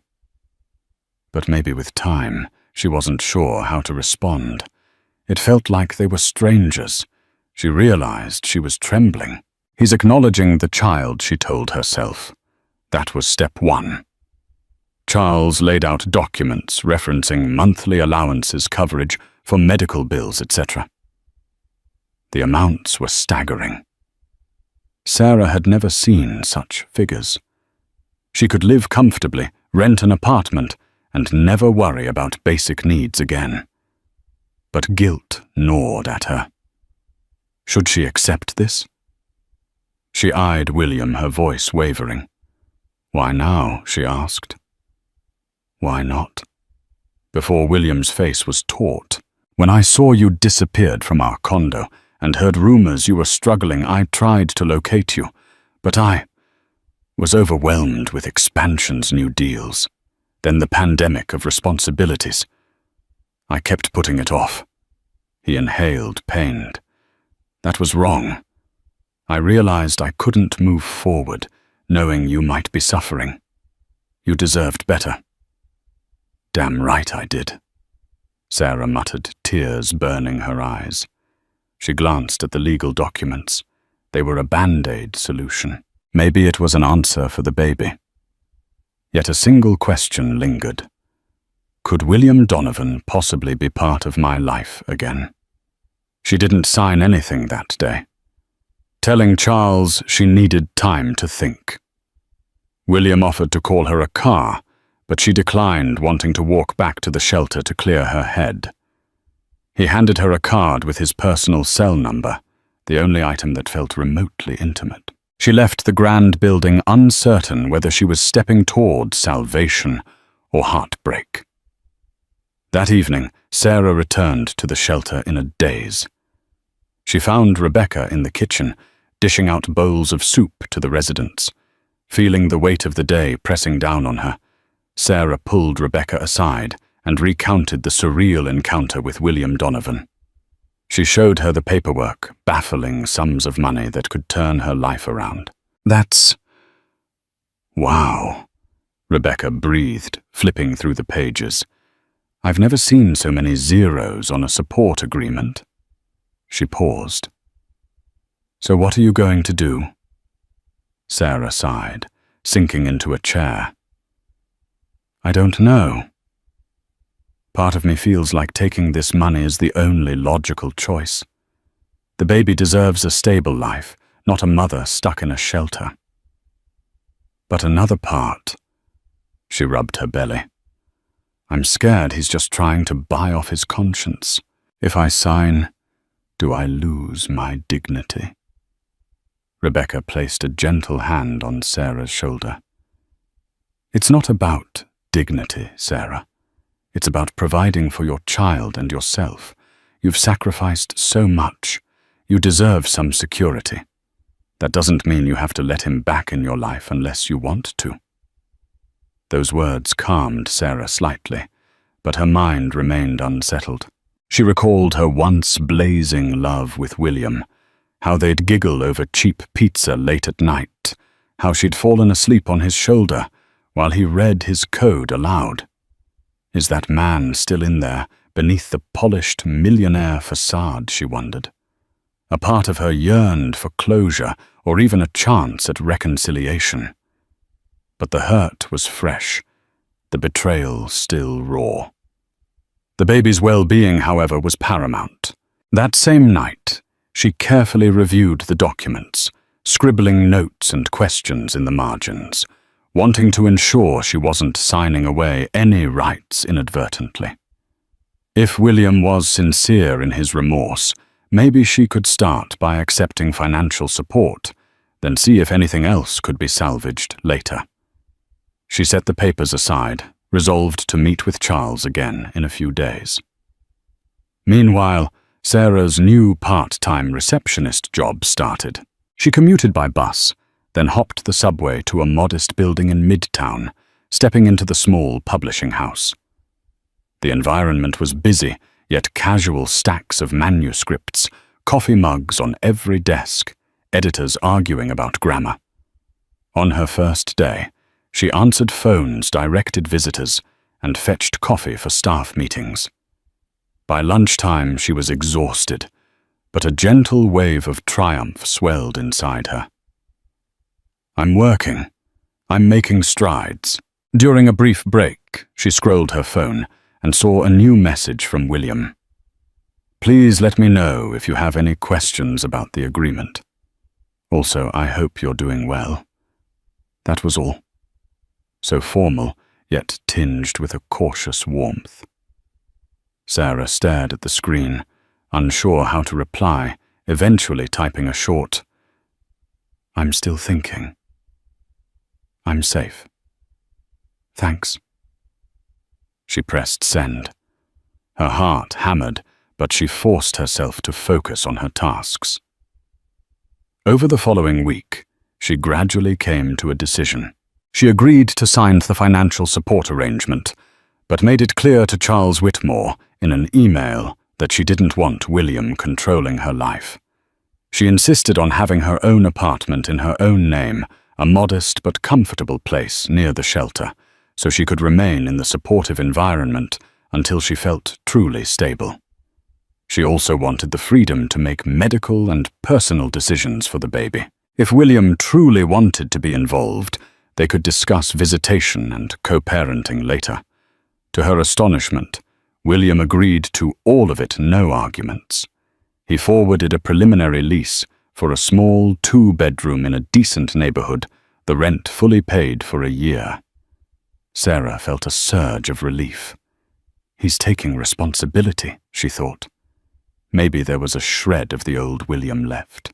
But was she ready for more than just a transactional arrangement? Late one night, cradling the phone, she impulsively dialed his personal number. He picked up immediately, sounding anxious. "Sarah." She swallowed. "I just wanted to say thank you," she managed, "for the help." Silence filled the line, then a soft exhale. "Of course. It's the least I can do." Her voice trembled. "This baby, William, it's ours. He or she deserves 2 parents who at least respect each other." He murmured, "I'd like that. I'd like to earn your respect again. And maybe one day, your forgiveness." Tears slipped down her cheeks. She remembered how once, years ago, they could share entire nights, simply talking, dreaming. She had so many questions for him: why he abandoned her, what truly motivated his success, whether there was any love left. But for now, she whispered, "Good night, William," and ended the call. By the time Sarah was entering her 7th month of pregnancy, her life looked drastically different. With William's financial support, she moved into the small but cozy apartment. The walls were painted a cheerful cream color, and there was an extra room she planned to turn into a nursery. The furniture was minimal, just a sofa, a bed, and a kitchen table, but it was hers. Her name was on the lease. Her job at the publishing house had also become slightly more secure. The manager recognized her punctuality and diligence. They offered her an extended contract for another 3 months. With the baby coming, Sarah wasn't sure how long she could keep working, but at least she had some sense of purpose each day. She'd found a routine that made her feel human again. Wake up, check on emails, go to work, come home. Set aside half an hour to jot down story ideas and then rest. She still visited the shelter occasionally, volunteering to help with new arrivals, offering them a spark of hope in the same way Rebecca had done for her. One chilly afternoon, Sarah heard a knock on her apartment door. She opened it to find William standing there, holding a small bouquet of lilies and a bag of groceries. Her heart pounded as she took in his hesitant smile. "I was in the neighborhood," he explained. "Thought I'd stop by, if that's okay." Sarah hesitated. She hadn't told him her exact address Charles must have. She had been careful with boundaries, not wanting to feel controlled, but she found herself nodding, stepping aside to let him in.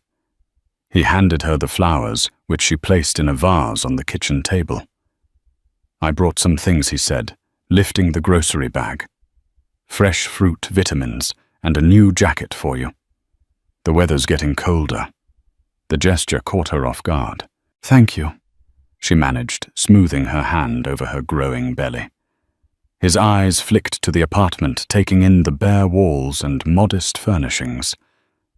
"It's nice, cozy," he remarked, trying to fill the silence.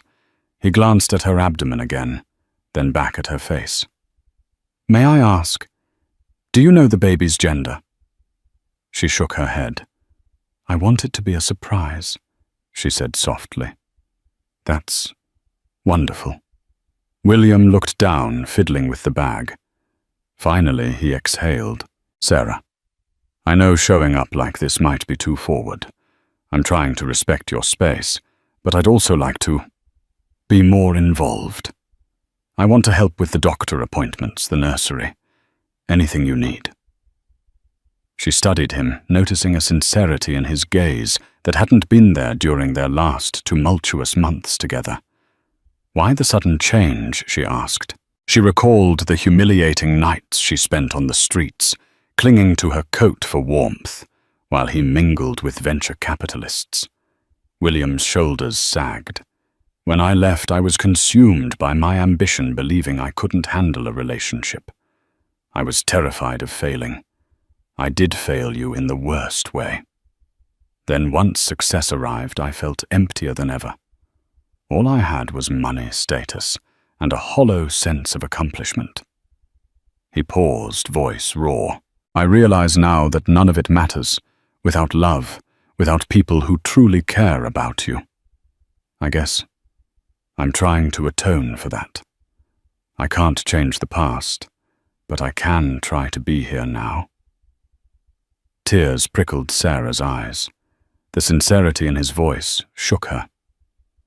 I appreciate the honesty, she said slowly. She wondered if it was real or if guilt simply propelled him now that she was visibly pregnant and vulnerable. Yet a part of her, the part that remembered how they'd once dreamed side by side, wanted to believe him. "Would you like some tea?" she offered, gesturing to the kettle on the stove.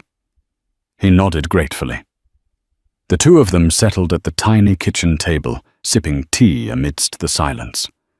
The city traffic hummed outside. Neither knew how to pick up the pieces of a shattered marriage in one afternoon, but at least they were there, trying. After a while, William cleared his throat. "I'd like to take you to your next prenatal appointment," he said. "If you'll let me. I can drive or we can get a car. Whatever you prefer." She hesitated only briefly before nodding.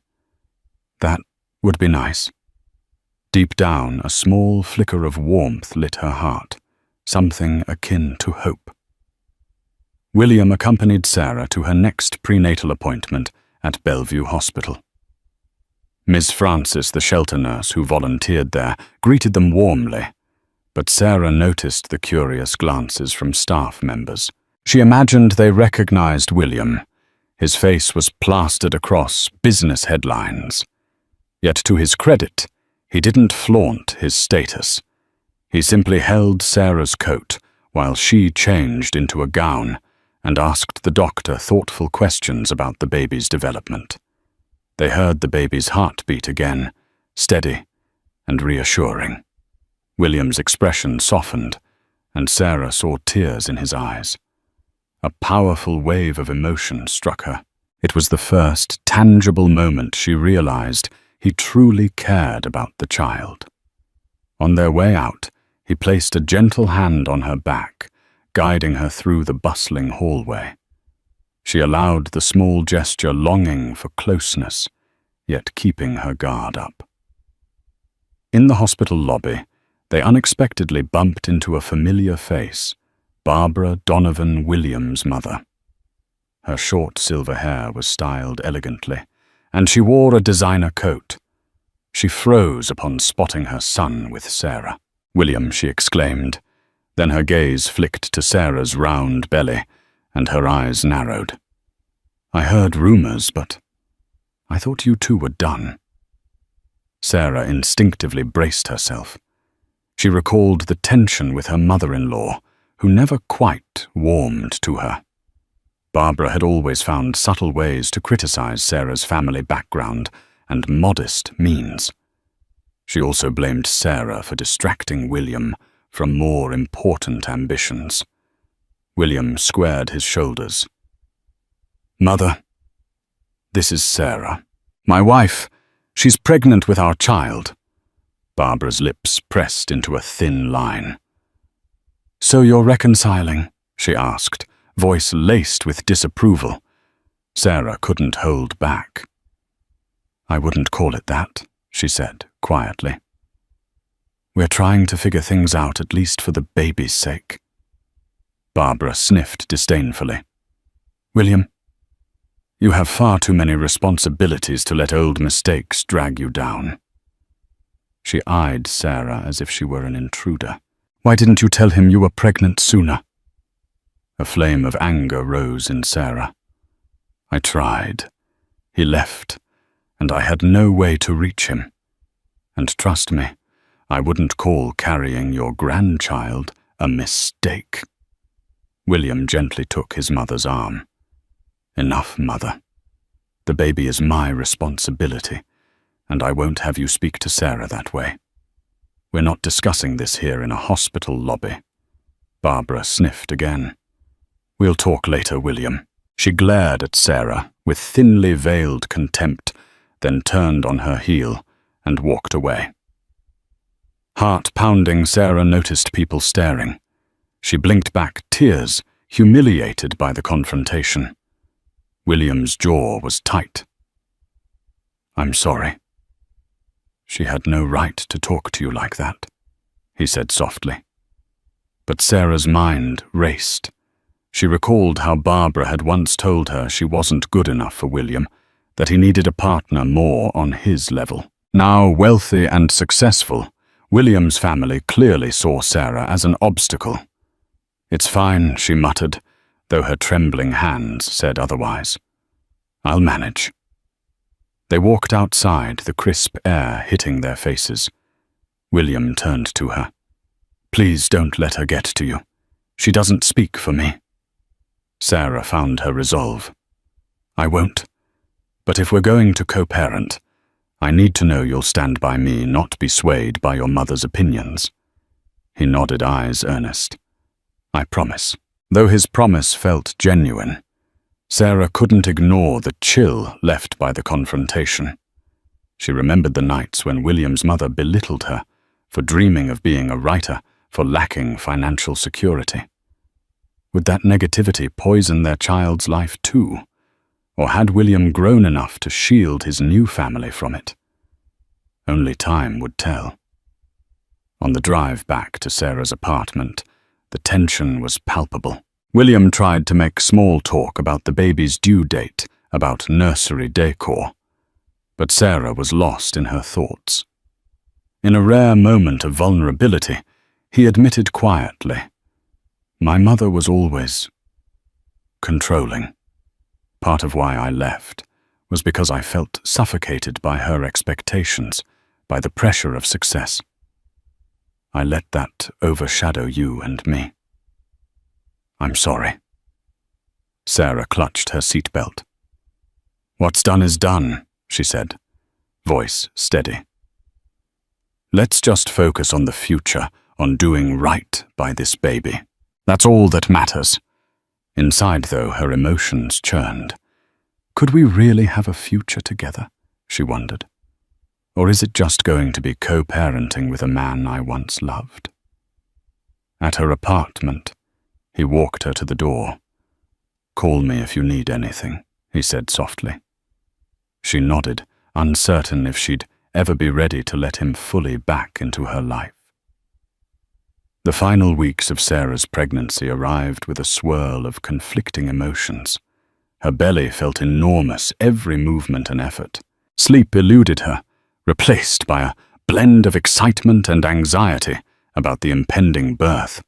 William visited regularly, bringing supplies, maternity clothes, organic food, baby items. They spoke about practicalities, pediatricians' childcare options, possible names. Yet the question of their relationship remained unresolved. At times, they fell into an unexpected closeness, sharing a laugh at a tiny onesie with silly prints reminiscing about their college days.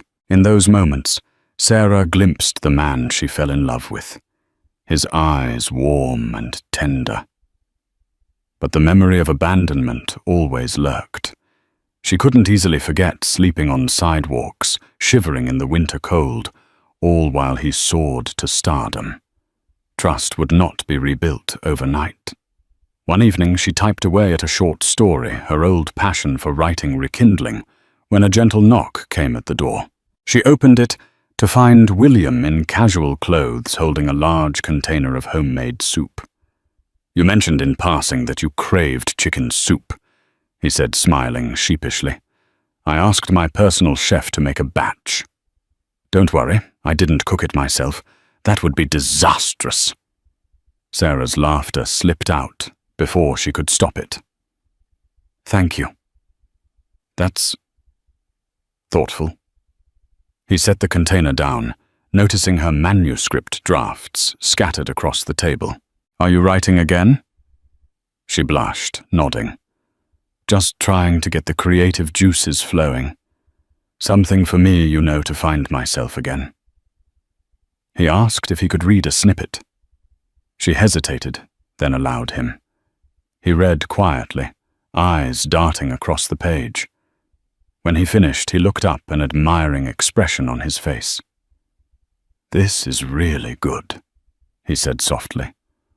"I forgot how talented you are." She swallowed, her heart fluttering.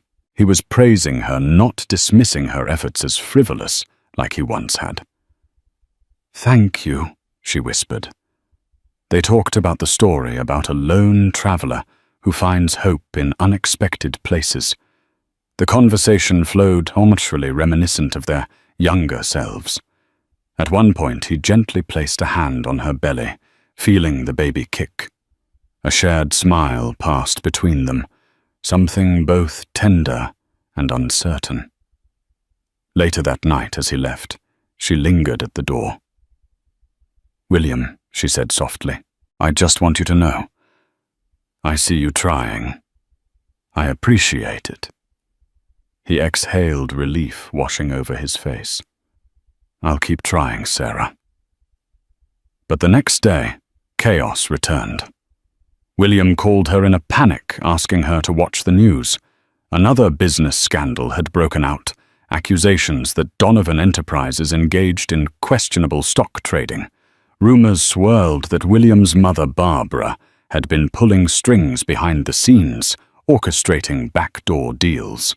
William's name was splashed across headlines with tabloids, speculating about the moral integrity of his entire operation. Sarah flipped on her old TV set, seeing reporters swarm in front of Donovan Enterprises. A few sensationalist channels displayed a picture of Sarah from months ago, claiming she was the estranged wife carrying the heir to a troubled empire. She felt nauseous. Was she about to be dragged into the public eye? William texted, "I'm sorry. This is out of control. I never wanted you to be involved." She fought the urge to panic, but the stress weighed heavily, and within hours, mild contractions started. She was only 36 weeks along, a bit early, but still within a safe range. The contractions weren't severe yet, but she felt them enough to know her body might be preparing for labor. She called Ms. Francis, who advised her to rest and hydrate, warning her to come to the hospital if things intensified. Night descended, and the tabloids kept spewing stories. A photo of Barbara, stern-faced, refused to speak to reporters. They insinuated that William's entire fortune could be at risk. Sarah tried not to care about money, but she worried about the baby. If Donovan Enterprises collapsed under scandal, would her child be caught in the crossfire of a messy public fiasco? When William arrived at her apartment, he looked drained, like he hadn't slept in days. "I'm sorry for the media circus," he said, running a hand through his hair. "I had no idea my mother was involved in shady trades. I've fired the people responsible, but the damage is done." Sarah tried to remain calm, but the Braxton Hicks contractions flared, causing her to wince. William noticed immediately fear flashing across his features. "Are you okay? I think—" She paused, breathing through the discomfort. "I might be in early labor." His face paled, and in that moment, all talk of scandal and business melted away. "Let's get you to the hospital," he said gently, helping her gather her things. As they hurried out, Sarah realized a new chapter was beginning. Whatever storms raged outside, she was about to bring a child into the world, and she needed William's unwavering support.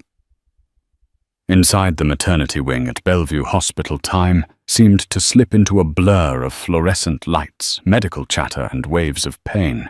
Sarah was admitted with mild contractions that by midnight turned fierce. William stayed by her side, gripping her hand through each surge. Sweating and trembling, Sarah alternated between tears and focused breathing, clinging to the promise that soon she'd hold her baby. It was a tumultuous night. At one point, the baby's heart rate dipped slightly, prompting quick action from the medical staff. Fear stabbed through Sarah. She locked eyes with William, seeing raw terror reflected there. In that moment, all bitterness faded, replaced by the realization that they both desperately wanted their child to be safe. The baby's heartbeat stabilized, and relief flowed. Hours crawled by. Finally, near dawn, Sarah felt the overwhelming urge to push. Nurses coached her, encouraging her to bear down. She felt like every muscle in her body was on fire. William murmured supportive words, wiping her forehead with a cool cloth. With a final guttural cry, she felt the release of pain and the sudden miraculous wail of new life. "It's a girl," the doctor announced, holding up a tiny, squirming newborn. A rush of emotions seized Sarah. Love, relief, awe. She reached out trembling arms as they placed the baby on her chest. Shocked by the warmth of that tiny body, tears streamed down Sarah's face.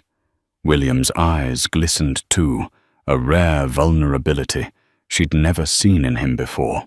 "Welcome to the world," Sarah whispered, voice choked, pressing a kiss to the baby's wet forehead. The little girl quieted, opening her eyes for a brief second, as if trying to focus on her mother's face. Later they moved Sarah to a recovery room.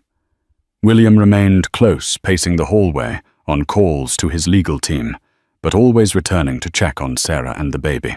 He smiled whenever he saw them together, as though the world outside, with all its scandal and drama, had lost its power here. Barbara tried to visit, but Sarah requested only William and the medical staff be allowed in. She wasn't ready to confront her mother-in-law. Not yet. Meanwhile, word arrived that the scandal at Donovan Enterprises was being resolved. William had stepped forward, taking responsibility for corporate oversight lapses and cooperating with regulators. He was determined to repair the damage rather than hide. 2 days passed in the hospital, a whirlwind of feeding diaper changes and exhausted naps.